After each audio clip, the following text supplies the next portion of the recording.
Hi everyone, welcome. We're here with Becky Campbell today, and I'm so excited. It's going to be awesome.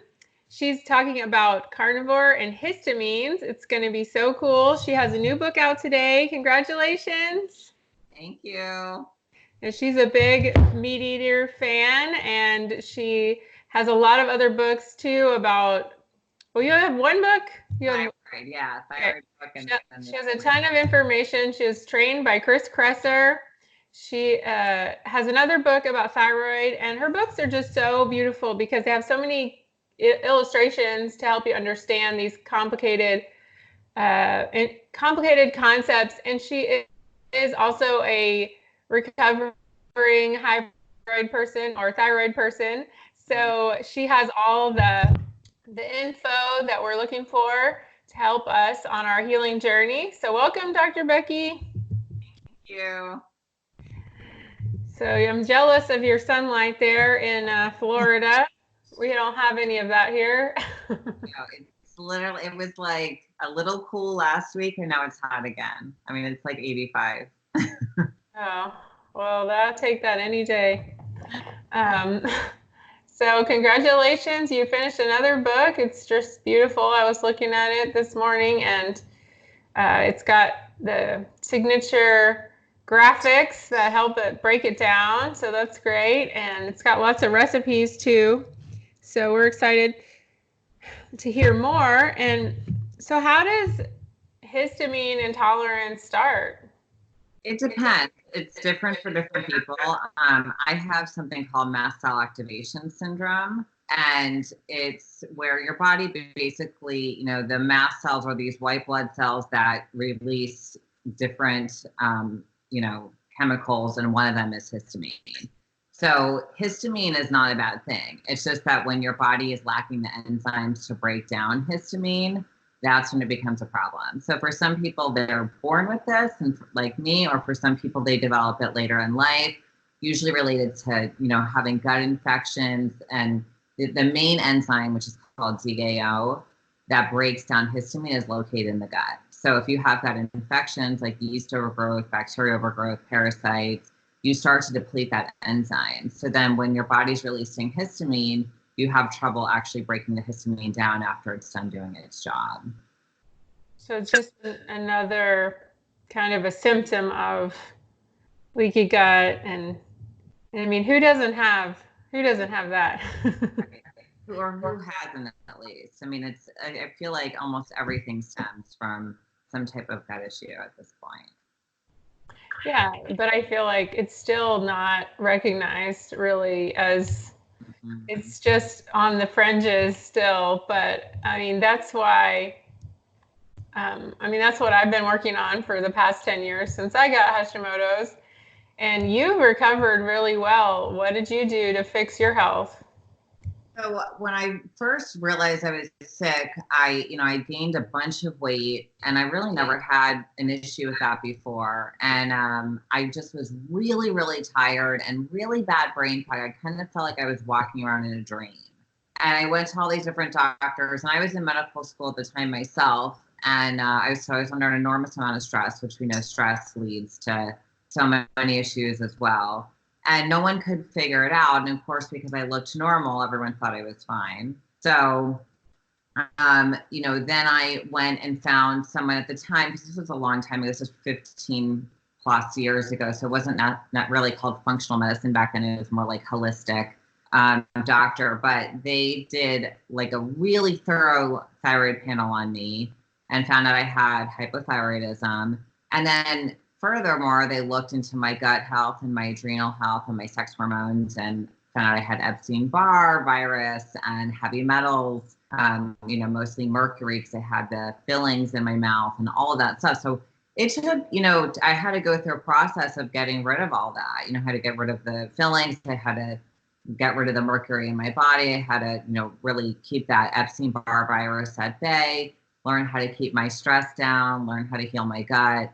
And really, of course, my diet was a big factor in all that. They took me off gluten, they took me off dairy, they took me off, not at the time, but I took myself later off of grains. And, you know, just through working and working and working, I really got my thyroid in check. I mean, I do have Hashimoto's, which, you know, 90 to 95% of people with hypothyroidism have Hashimoto's. So it's, you know, it was a lot about the gut, but there were some weird lagging symptoms for me. You know, I would notice I was having reactions to food, and I was, you know, I would eat something and it was a healthy food, like let's say an avocado, or a tomato or citrus fruit or whatever.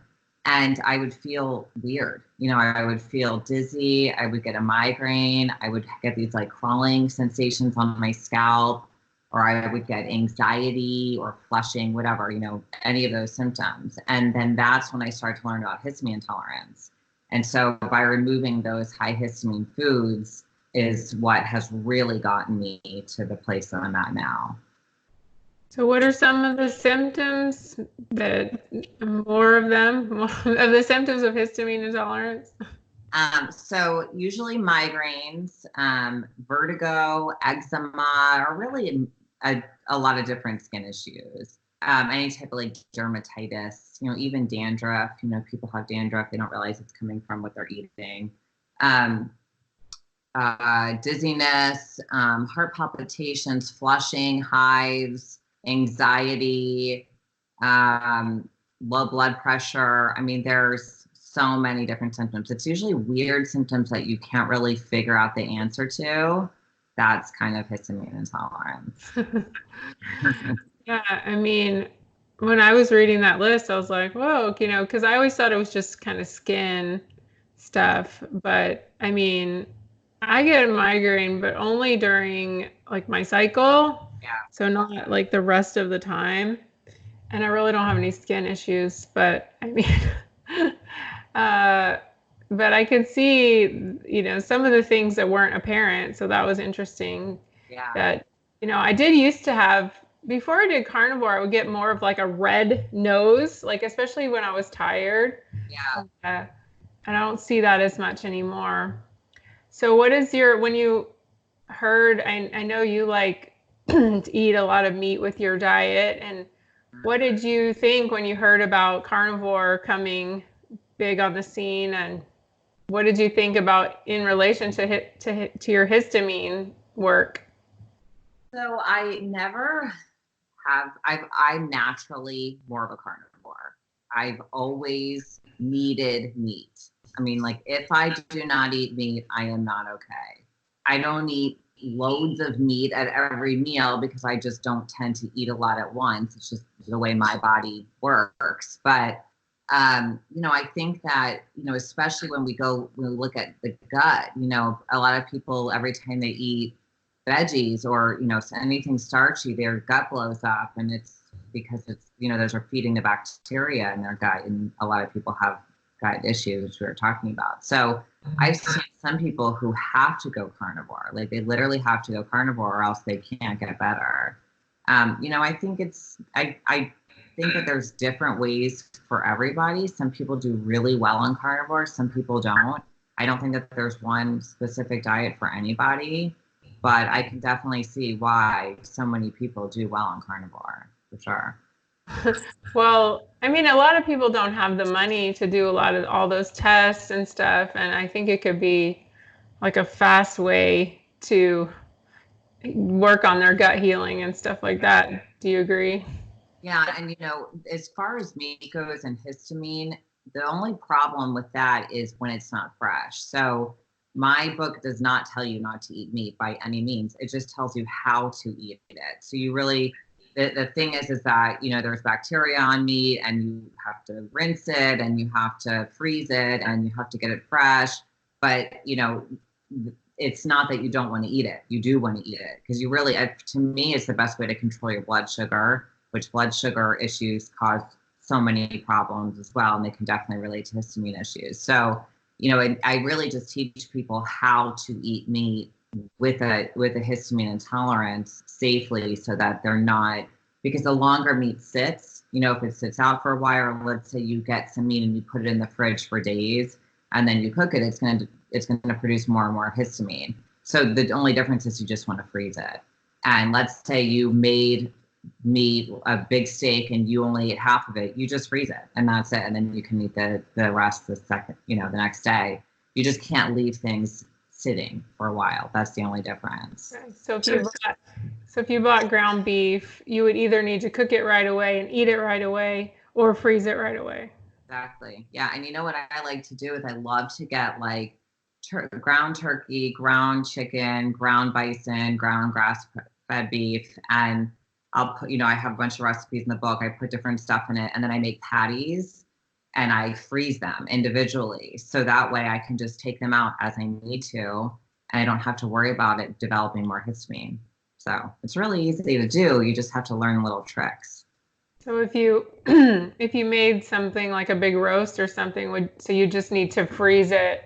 Mm-hmm. So cook it right away and then freeze it right away.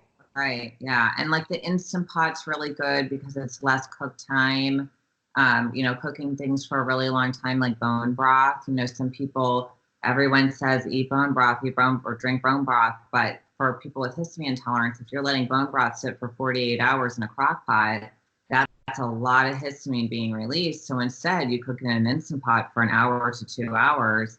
And then you can put it in, I like to put it in little mason jars and freeze them, or I have these silicone ice trays I put them in and just take it out as I need it. And then it's different. You can still get the benefits of the bone broth, but you don't have all that histamine in there. That's a good idea. Mm-hmm. So what's the connection with hypothyroid and histamines?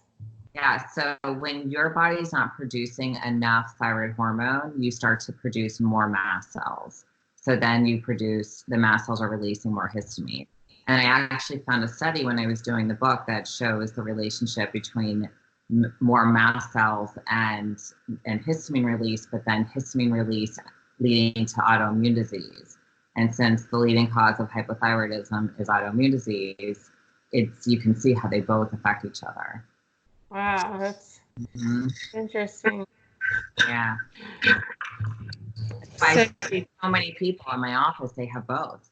I mean, they have thyroid issues and they have histamine intolerance. So really working on the gut, I would start that. If it was someone who came to me with both, I would start them off on a low histamine diet and I would work on the gut and the hormones and stress and all the stuff that I know is, I talk about the histamine bucket. It's basically, imagine having a bucket and filling it with stress and nutrient deficiencies and high estrogen and high cortisol and all these different things, and then adding a high histamine food on top of it, your body's going to respond really poorly. So what we want to do is we want to figure out with testing the different things that are filling up their bucket and take those out, and then you can start to eat those foods again. Yeah. Well, what are some of the problems you see with some of the veggies, like the phytates and the lectins and the oxalates? Yes, some people do really poorly with that. And again, it's really based on person to person. I don't tend to have to go into that in depth of a diet with most people, as long as I'm working on their gut and teaching them how to manage stress and, teaching them how to exercise properly. I talk a lot about exercise intolerance, and I think more and more people, I'm blown away by the response I've gotten when I started talking about exercise intolerance, how many people have this. And it's a couple of different reasons. One is because most people are stressed and that, makes them release too much cortisol. And a lot of people are overtraining and they're messing up their hormones with overtraining. And then they get to a point where they can't exercise without feeling terrible. But also, when you're exercising, you release histamine. So if you have histamine intolerance, you're releasing more histamine, and those hardcore exercises you can't do anymore. And you're like, why do I feel like this? I used to be able to do this all the time. And so I started posting about it because it happened to me. And I had to learn, I was a hardcore. I was in the gym 2 hours a day, running marathons, doing all this stuff. And I had to really cut it back. I had to work really hard on balancing my hormones, and I had to work really hard on controlling the histamine levels in my body before I could start training again. And so I'm really realizing, wow, there's so many people who are going through this and they don't know what it is. So it really affects so many different areas in your life. It's crazy. Oh yeah, I had to stop everything for a really long time. And it's really only been since I've been doing carnivore that I've felt like exercising again. Even on keto, I didn't feel like I could really do much. I didn't feel like I had any energy really to, other than walking, which, I still do a lot. And yeah, I don't know what it is, but I feel a little like I have more energy now. I don't know why. But people are so susceptible to gut bacteria, and I think that those are the people who you see do the best on carnivore, because they're really keeping that bacteria down by doing carnivore. And like, I've seen you really get better over the, what has it been, about a year that you've been doing carnivore?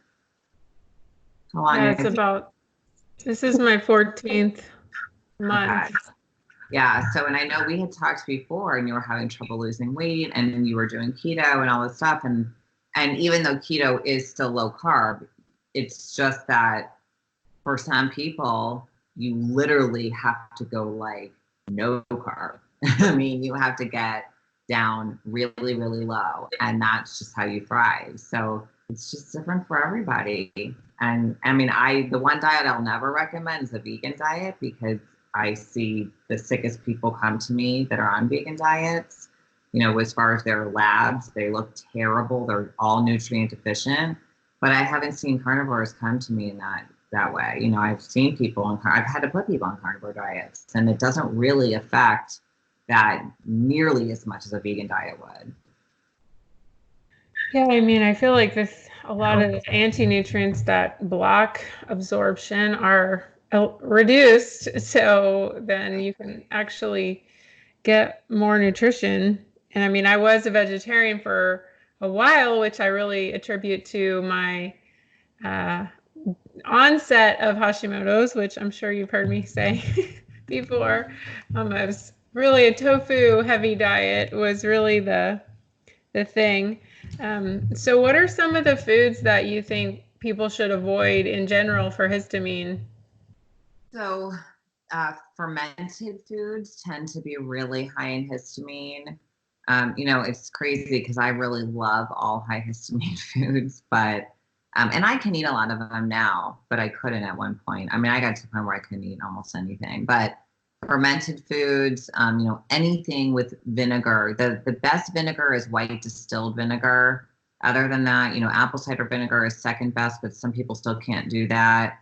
But any other type of vinegar is really harsh. So like anything made with vinegar, mustards and olives and that, stuff that's sitting in vinegar.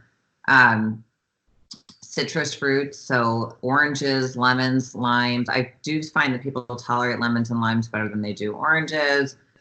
Tomatoes, avocado. This is why a lot of people who do keto, they get really sick, and people will say, I tried keto and it made me so sick, but they're adding these foods like avocados and stuff like, that are really high in a lot of fermented foods. Like take a charcuterie board. That's a histamine intolerant person's worst nightmare, because you have aged meats. So aged meats collect a lot of histamine, aged cheeses, and then you have like olives and all this stuff made in vinegar. So those types of foods, I'm trying to think, eggplant, spinach. There's, I list everything out. I try to get, I really want people to be able to eat as much as possible.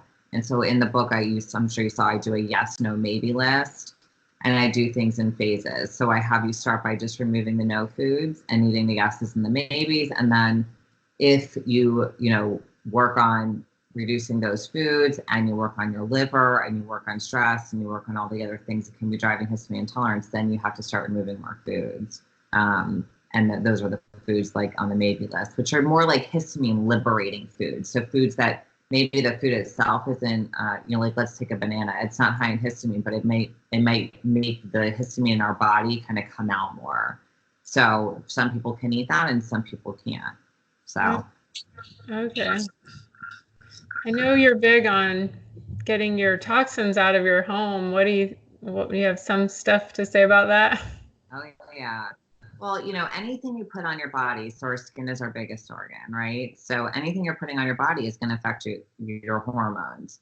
And people don't realize the makeup they're using, the lotions they're using, perfume. You know how I am, like perfume. Everybody knows how I hate perfume. It raises estrogen.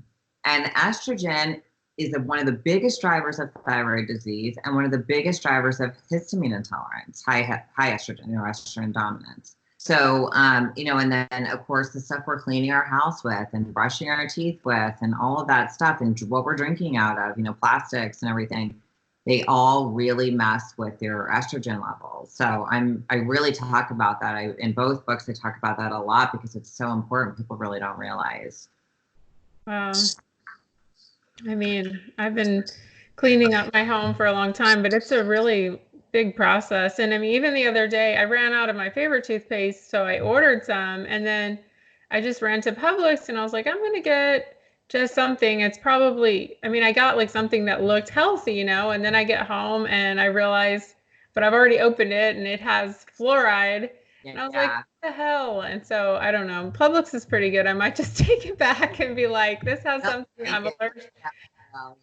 Allergic to. And then by the time, now the box is gonna come of my favorite toothpaste. So I was like, you use the Thieves toothpaste? Yeah, I use Thieves for everything. I use it for my household cleaner on literally everything in my house. I love it. Oh, it's the best. Yeah. And I mean, you can use it on stains and you can use it on everything. Oh, countertops. I mean, everything. I use it on everything. And then, of course, on my body. Yeah, I mean, I love all the soaps and everything. So let's see, what else? So tell us about a little bit about your other book, because people might be interested in that one too. Okay, so the first thing that I had, realized I had an issue was my thyroid. So, what I wanted to do with these books is it's really for people that don't want to or can't maybe work with someone one-on-one. So what I did was I took what I do with my patients the first 4 weeks, which is diet and a few supplements maybe, and like removing things in their house, like we talked about, or, thinking about these underlying causes. And I put it all into books so that people can do as much as they possibly can by themselves. Because when you get diagnosed with a thyroid problem, it's usually when it's really already pretty advanced, because the lab ranges are so wide, and they wait till your body's screaming till they say, oh, you have a thyroid issue. When if you look at it at a tighter range, you can tell way early on. So, I try to figure out, how I could help people with food and with, the right type of exercise, the right type of stress management, the looking for the underlying causes, figuring out what they could do in their house, like things that they can do on their own. And I put them all into books. So the thyroid book was my first book. And, as much as I do recommend getting testing if you can, I can tell you the biggest change I see with my patients in general is the first 4 weeks I'm working with them. And that's what I put into these two books, what I do with them those first 4 weeks. So it's basically the stuff that I teach them to do on their own while we're waiting for their test results to come back. So yeah, it's like great. You can pay $20 and get thousands of dollars of advice. It's true. I mean, because I understand it. I mean, it sucks that, people pay so much for insurance, and insurance won't recognize any of this stuff because they only want to treat you when you're already really, really sick, and, give you medication because everything's run by pharmaceutical companies. So it's, I wanted to try to help people who couldn't afford to pay for something else, but they could just make these changes. And I can tell you, like 90% of the time, this is all people need. So what do you think about, see, I wonder sometimes, because I went right on medication like immediately. And I wonder if I hadn't have done that, would I have gotten better on my own? Yeah. I mean, of course, I didn't change I did change my lifestyle, but not as fast as, because I was still running a lot and things like that. But because, exercise is so healthy for you.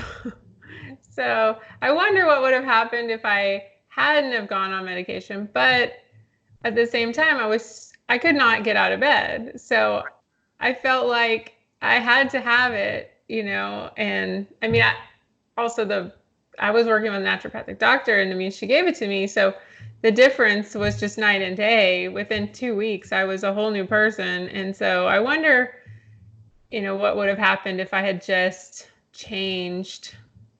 But I think it would have taken too long, because I needed it so bad. So here's what I really like people to know about thyroid medication. It's okay to take thyroid medication. People come to me and they go, I say, what do you want? And they say, I want to get off my medication. I say, why?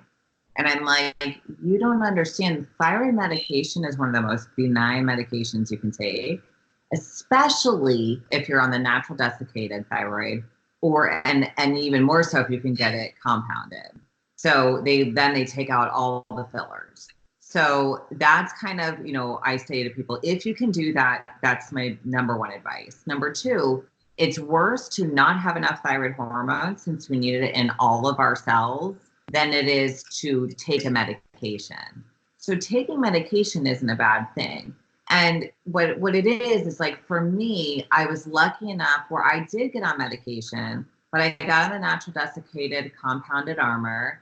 And then I worked on the things that were driving my thyroid disease. And it was early enough in the disease for me that I didn't have all this destruction to my thyroid, which is making it almost impossible for me to produce this hormone to myself. So I was on it for a short time, worked on everything else, got off of it. And I was only on it one other time right after my second child. And that's it. And, for a couple of months, because pregnancy is like one of the biggest triggers for thyroid disease.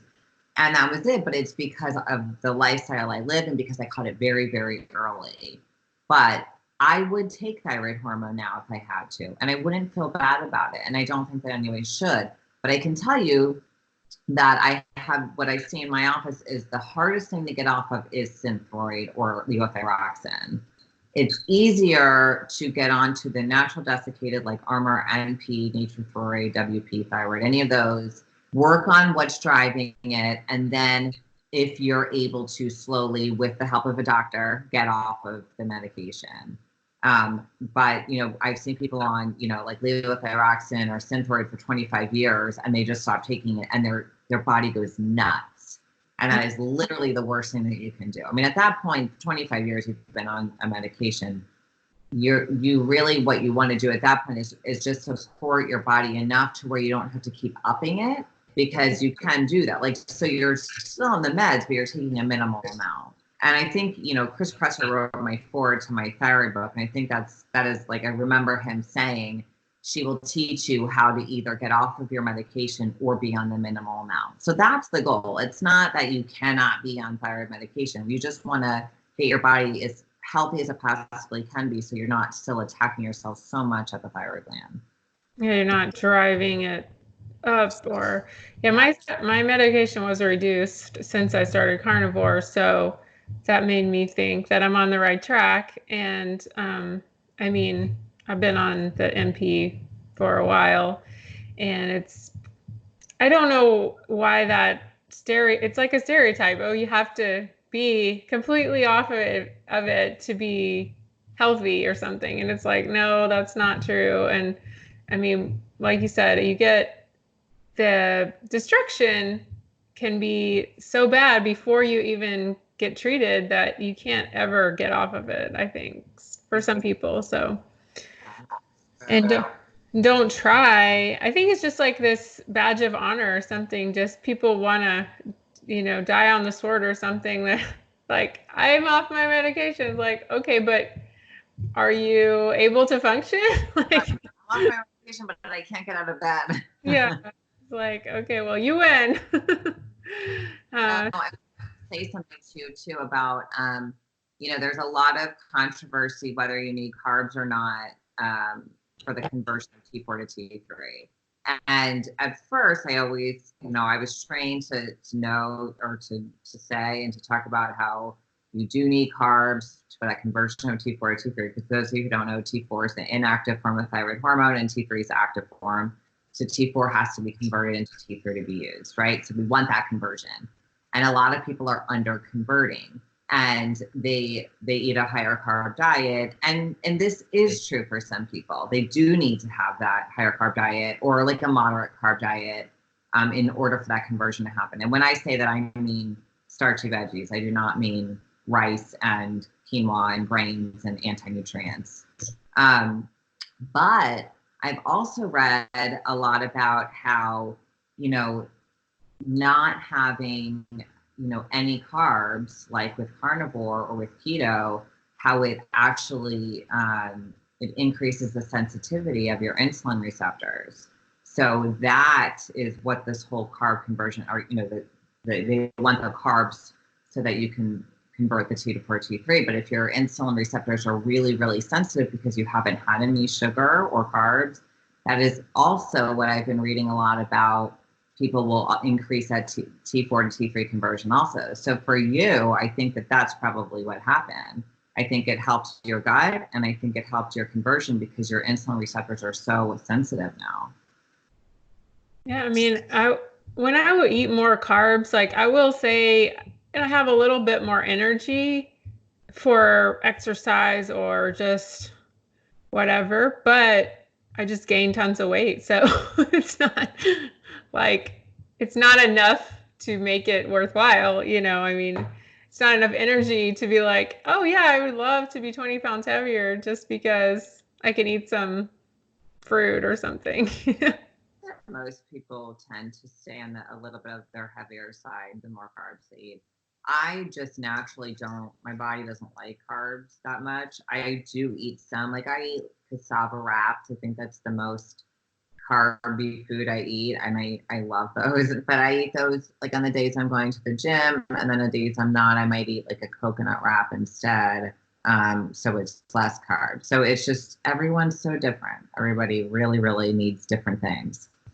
Yeah, and it depends on where they came into it and how young they were and how sick they were and what are driving it. Yeah, and what other like their relationships, even their traumas. There's so many. Now we get the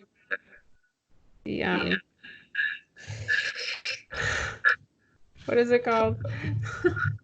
So what do you think about organ meats? Do you think that's important for carnivores to have their vitamin C? Do you have an opinion on that?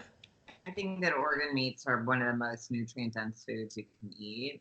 I personally don't like them. I did put a recipe in my thyroid book, the way I found that made it taste the best. But yeah, I mean, I do think that they're extremely nutrient dense, but most people don't like them.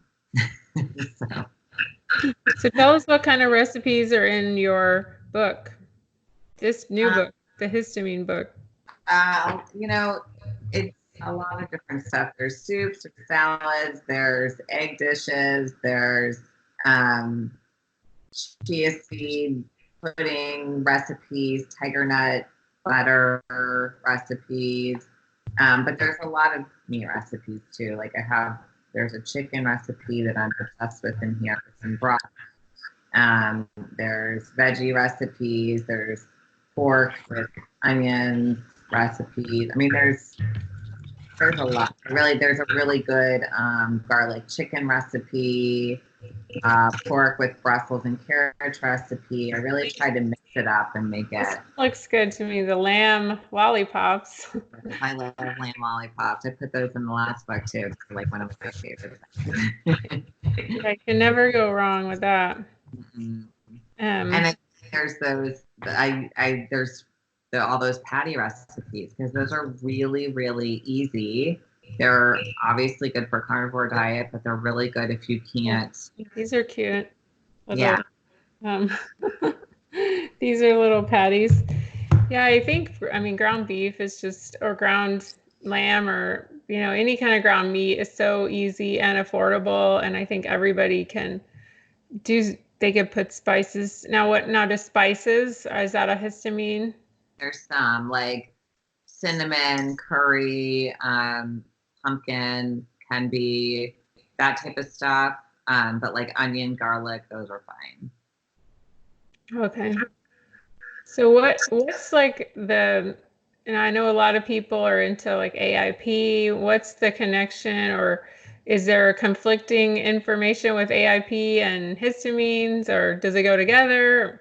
It kind of goes together because inflammation and histamine kind of run hand in hand. I mean, histamine causes inflammation in the body. So of course you want to reduce inflammation. And like as far as nuts, like, on the AIP diet, nuts are a no-no. And with histamine, most people with histamine issues don't do well with nuts either. But I list the specific nuts that you can try, and the ones that are like cashews are really high in histamine. So you want to stay away from those. And like people are doing cashew cheeses and they're making all this stuff out of cashews, and they're not feeling well. So yeah, but I do allow eggs, and there is a misconception. Some people think that egg whites are high in histamine. It's that raw egg whites are high in histamine. So I give like a mayonnaise recipe, and I give different versions. In each recipe, if there's a way you can make it differently, I let you try it one way. If it doesn't work for you, I give you another option. So like an example would be, try it with the whole egg. If it doesn't work for you, try it with 2 egg yolks. So, there's different, and even when you're cooking eggs, if you don't do well with egg whites, because that egg whites tends to be the problem, even with autoimmune disease. For me, I like the yolk better. So when I make eggs, I tend to use more yolk. I use probably 2 yolks and maybe 1 white or whatever. So I try to give different ways to do everything because everyone's different. Even everyone with histamine intolerance, they're going to react to different things.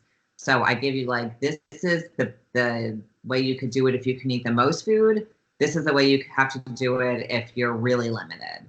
So I think people are sometimes afraid to experiment on themselves. Like they want all the answers, and it's like, well, nobody has all the answers for you. You just have to try it. I mean, you have to be your own biohacker.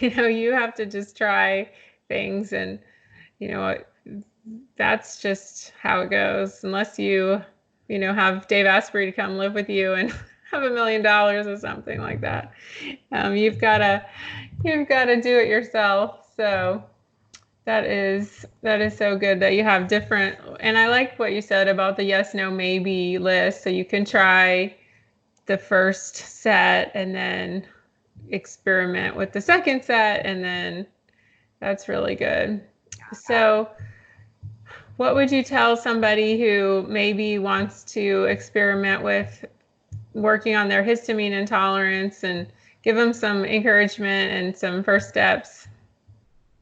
I would say buy this book because it's literally going to walk you step by step through what to do. But it does really start with the food. Unfortunately, you really do have to take out some foods because they are so high in histamine, and they are going to flare you up at first.